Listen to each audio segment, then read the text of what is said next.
అని చెప్పేది. ఎవరితో ఎవరు చెప్పినారు? పులితో ఐస్ క్రీమ్ చెప్పింది. ఐస్ క్రీమ్కి మాటలు వచ్చు. ఇంకా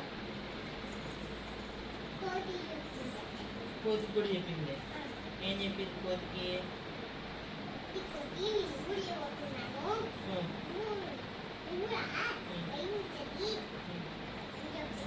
అది కథ. ఏ ఊర్లో కథ అది? మీ అమ్మ రోజు నాకు చెప్పే కథ నువ్వు నేర్చుకున్నావు. మేము అంత కథలు చెప్తే నా కథలు చూసి నువ్వు నేర్చుకున్నావు కథలు. ఇదో కథ.